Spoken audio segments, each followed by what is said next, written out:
Hello there everybody, Sam's Trains here and welcome back to the railway.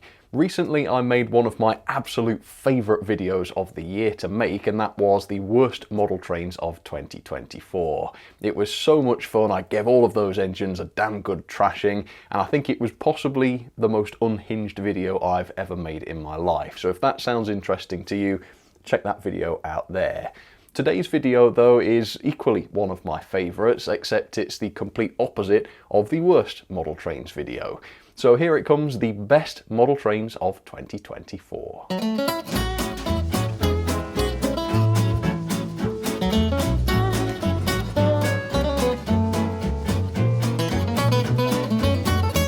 I think this year has been a year of extremes for model railways, because the bad models I've reviewed have been the worst I've ever seen, and the good models that I've reviewed have been the best that I've ever seen. Today I'm going to be showing you the best of the best, and it is an incredible bunch, so I hope you enjoy it. So in fifth place, fifth on my ranking for this year, is this. Now, for the first time ever in one of these videos, this is not a 00 standard gauge loco, but instead it's 00 narrow gauge, or 009. It is of course the Bachmann Bagley Drury shunter, which earned a score of 8.67 out of 10. Now, the first thing about this model is, even though it's tiny, and it really is tiny, you see that? It's just beautifully presented. So it has masses of detail in spite of its tiny size, and it really does have the most fabulous paint job I've ever seen on something this small.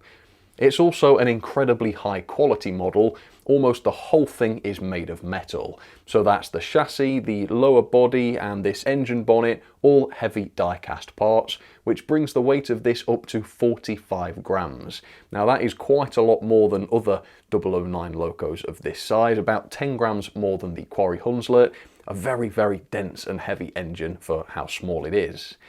It has some beautiful details, such as the tiny separately fitted wipers on the windows, an unbelievably tiny painted gauge on the side, separately fitted lights. Sadly these don't work, but they do look good, and it even has a painted cab interior, very impressive. Mechanically, this model is amazing, again given how small this is. There are much larger locos that I own that have far poorer quality mechanisms, where the excuse was, oh, there just wasn't space. Rubbish! That's not an excuse anymore because of this. So it's serviceable and easy to dismantle for cleaning and lubrication. It has proper separate bearings on the driving axles, a flywheel fitted to the motor despite the lack of space, nice quality coreless motor too. It's even DCC ready with plenty of room for a next 18 DCC decoder. This loco is a masterclass in chassis design. All of this is excellent, but it is the performance that elevates this loco to the point where it's in today's video. It's just wonderful on the track. The crawl is one of the best I've ever seen. It's super reliable over points, even though it's an 040. It's very sensibly geared, and because of the heavy metal construction, it can also haul quite a lot. Now, this loco was not particularly cheap. It cost me just over £100 at the retailers, but considering what you get, this model was worth every penny. Next up then, we're moving on to the loco in fourth place for today, and it's a model made by Dapol. It is this, Dapol's Great Western 43XX Mogul, and this is actually from the second batch of these models, so technically this is a re-release. This was first released in 2020, but it came back this year with some upgrades, and that is what I've got here. So it's in this bizarre khaki livery, which I absolutely love. I'm a big fan of khaki, but it's not everybody's cup of tea. However, there are plenty of other liveries available too, so you don't have to go with the khaki. Whether you like it or not though, there's no denying that the paintwork is done brilliantly. And there's even more detail picked out and painted now than there was back in 2020. It even comes with a set of etched plates for you to fit if you want to. Amazing quality. It's got the electroplated safety valve bonnet, which replicates the high shine finish of the real thing. Still something that a lot of other manufacturers don't get right, but objectively speaking, these bonnets do shine like this in real life. It's also got a fully detailed cab with some gorgeous paintwork in there, complete with working lighting. Lots of attention to detail here. And of course the model's very well built too. Super high quality model with its die-cast running plate and no visible glue. It's got a great quality mechanism as well. It's very easy to connect and disconnect the tender, which is handy. It's got proper bearings on the driving wheels, a genius and very convenient DCC fitting solution, which you do through the smoke box door. Of course, lots of manufacturers do this now, but it was Dapol that I first saw do this, so it's a really fantastic and industry-changing idea that. It's also got a 5-pole motor with a flywheel, which is good.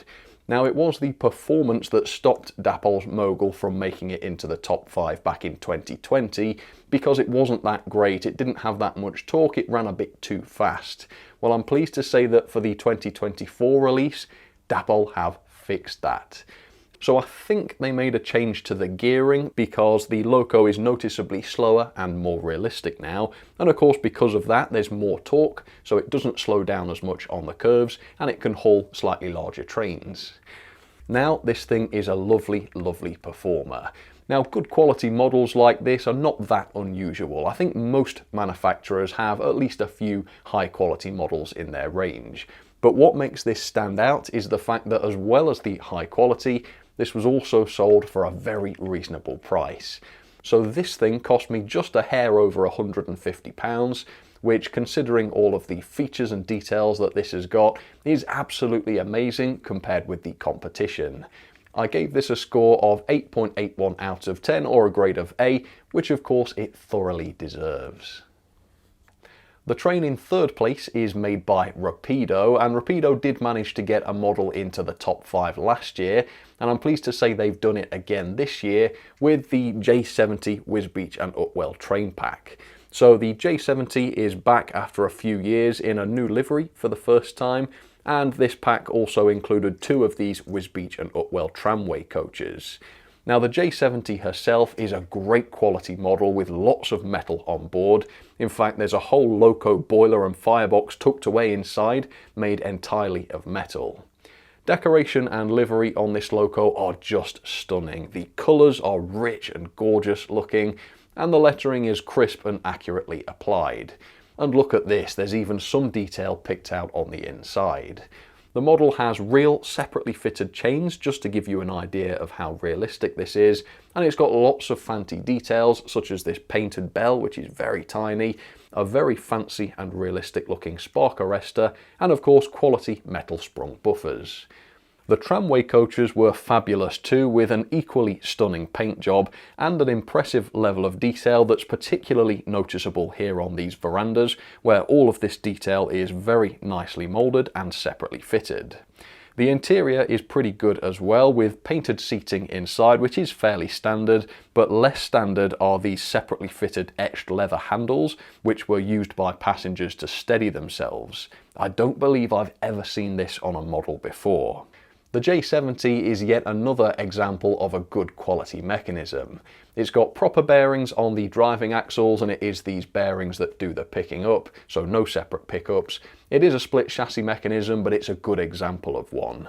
Inside, the chassis is just beautifully designed. There's a large motor here with an even larger flywheel, which does make a big difference to the smoothness of the run. There's also easy access here to the Next 18 DCC socket, and this model even has a pre-fitted speaker. Not bad really for a pretty small Loco that even has a detailed interior. I think they've done a pretty good job fitting all of that in. Even the coaches have proper bearings on their axles, which certainly does make them nice and free rolling. As a result of this, the performance of the pack is just sublime. Everything works perfectly, and the J70 with the coaches come together to make a truly unique looking train. It came out with a great score from me, 8.89 out of 10, which is a grade of A. So now we come to the top 2 locomotives of 2024. And at this point, I think the diesel fans will be getting a bit antsy. So to put you at rest, if you are a diesel fan, the Loco in second place is this.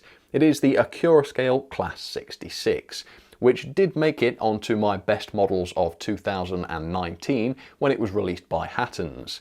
However, Accurascale have now upgraded the model, and it still looks so good that it's still making it into the top 2 5 years later. So first of all, this engine is an absolute beast. It has so much metal inside it that it weighs over 700 grams, making it the second heaviest diesel I own, second only to Accurascale's Deltic. It's also one of the most complex diesels I own. It's complex in its decoration because there's loads of detailed print work which has just been done perfectly with incredible precision. It also came with some of the best quality etched nameplates that I've ever seen. It's mainly complex in its physical detailing though. There are countless separately fitted parts here, including fully working rotating axle boxes, tons of separate wiring right across the loco, and every grille on this thing is fully etched and separately fitted. Some of them even have detail behind them. The cab interiors are fully detailed as well, with tons of separate parts and separate prints, making this model just amazing wherever you look. The mechanism is also built to last, with proper bearings on all of the axles, as well as all-wheel drive, all-wheel pickup, and it's nice and easy to chip now too, with the new magnetic roof panel, which you can just remove to reveal the DCC socket. That is a new feature that Accurascale added that was never a thing with the Hatton 66, and that means you can chip these or access the decoder without having to remove the body, which is not that fun with this model. If you enjoy a good mechanism though, it is worth removing the body because there's so much to see inside. You've got two massive flywheels mounted to the beefy motor, and the full lighting package is clear to see in here as well, complete with a large bank of capacitors to stop them flickering. It's also a brilliant performer. To say how much it weighs, this thing has tons of power, allowing it to handle any train you throw at it with ease. There has been a lot of Class 66 models made over the years, but this one truly is the ultimate one. It also cost a mere $169.99, and considering everything you get, I guess the price is one of the more mind-blowing aspects of this model. I gave it a score of 9.43 out of 10, and it truly deserves that. But it's not the best model I've reviewed this year. That is coming up next. The model in first place is the best model of 2024 for me, but it's also one of the best models I think I've seen in many a year. It's made by Dapol again, which means there are two Dapol engines in my top 5 this year, so well done Dapol. And we're going back to steam again with this. Dapol's Hawthorne Leslie tank engine, which is just the most beautiful little tank engine you could possibly imagine. It's almost entirely made of metal. That goes for the chassis, the running plate and the tanks. And as you'll imagine, this does a lot for the loco's weight, bringing it in at 138 grams. That's more than 3 times what the Bagley Drury from earlier weighs. And yet the die-cast construction hasn't spoilt the moulded detail. Everything, including the little rivets, looks nice, sharp and crisp. Dapol also nailed the finish this one. I think this is probably the best finish I've ever seen on a steam loco. It's just the perfect balance between matte and gloss, exactly the finish that I look for on a good quality steam locomotive. There's also tons of lining on almost all parts of the model, plus some excellent looking etched builder's plates and number plates which were included. Dapol also nailed the choice of paint for the metal details. The pipework all looks very convincing, and there's tons of other separately fitted parts too, such as the smoke box door handle, the sprung buffers, which I do enjoy, look me up if you want to. The safety valve assembly is very detailed, and there's of course tons of detail inside the cab, which you can even access via the removable cab roof. It even has working firebox lighting despite the tiny size of the model. So as you can see, this is a beautifully built model on the outside, but the great thing about this is that it's beautifully built on the inside as well. So it's got nice, clean, proper bearings on the axles, and it picks up power through these bearings as well, which does work extremely well in this case. It's also fairly easy to chip by removing the tank, and beneath the tank there's this very large and powerful coreless motor which does have a flywheel, and because the motor inside here is such a good one, it serves the model incredibly well. Loads of power, loads of torque, it crawls just fantastically. Look how slow this thing can go. But this thing also performs well at high speed. The torque of the mechanism combined with the weight of the engine produces a phenomenal hauler, and it can easily haul a large train right up my incline with zero slowing down. Once again though, from Dapol we have a mind-blowing model at an equally mind-blowing price. I paid just £107.40 for mine. Now, lots of manufacturers produce fantastic models, we see those all the time, but it takes a truly great manufacturer to produce those good models at a reasonable price.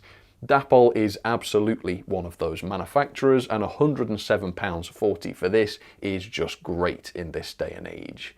Which is highlighted by Rapido's new Y7, which cost over £15 more. It had an all-plastic body, including flimsy plastic handrails, unlike Dapol's metal ones, no lighting, and not even NEM pockets. I think looking at what other manufacturers produce just highlights what a wonderful achievement this is by Dapol. I gave this a score of 9.52 out of 10 and a grade of A, making it my highest scoring locomotive of 2024. Do you think that was deserved? Do you agree with that? Comment down below and let me know. Also, I'd love to know what your top 5 locomotives of 2024 were. Maybe they're the same as mine, maybe they're different. Whatever it is, let me know why down in the comments. I'd love to hear from you. For now though, this was my top 5 model trains of 2024. I do love a good engine, and there's a lot of bad ones out there, but it's also very reassuring to see that there are so many good ones still out there now.